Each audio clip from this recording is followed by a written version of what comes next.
Tu penses ne pas avoir assez de vocabulaire pour t'exprimer en anglais. On en parle? Alors tu veux communiquer, tu veux partager tes idées en anglais, mais finalement quand tu veux prendre la parole, rien ne sort. Tu cherches, tu bloques et tu finis par te taire. Est-ce que ça te rappelle quelque chose? On pense souvent, parfois à tort, qu'on devrait toujours tout connaître. Mais sache une chose, en fait, personne, vraiment personne ne commence à apprendre une nouvelle langue en ayant un vocabulaire extrêmement riche et extrêmement étendu. Le vocabulaire, c'est quelque chose qui se développe, c'est quelque chose qui se construit au fur et à mesure de notre avancée dans la compréhension de la langue. Ce n'est pas quelque chose que l'on a d'inné en nous. Le réflexe que l'on a souvent, c'est de se comparer aux autres, ceux qui ont une aisance conversationnelle, ceux qui ont ce vocabulaire riche, cette pertinence des mots.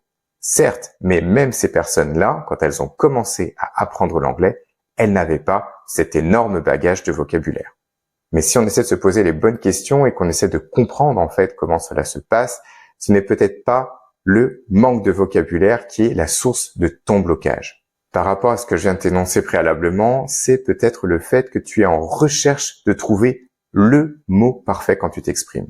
Et c'est de là que du coup vient ton blocage à toi. En fait, c'est ton envie trop oppressante d'être parfait ou parfaite, de construire la phrase parfaite avec le mot pertinent qui fait que ça te bloque. Alors que il suffirait juste d'oser dire les choses autrement avec tes propres mots pour que du coup, tout cela se débloque. Laisse-moi te raconter cette petite anecdote d'Annie, qui est l'une de mes élèves et qui a rejoint le Fluency Shift, que tu as peut-être dû croiser sur l'une de mes pages. Elle est venue me voir un jour et elle m'a dit « Simon, comment on dit épanoui en anglais ?» Alors, je lui ai répondu « Écoute Annie, comment toi, tu dirais ce épanoui autrement en anglais, avec tes mots à toi ?»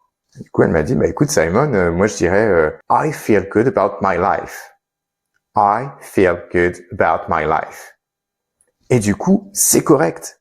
Et c'est super parce que ça remplit la mission de son idée, en fait. Elle voulait retranscrire la notion d'épanouissement et elle l'a parfaitement fait avec les mots qu'elle avait à sa disposition à l'instant T.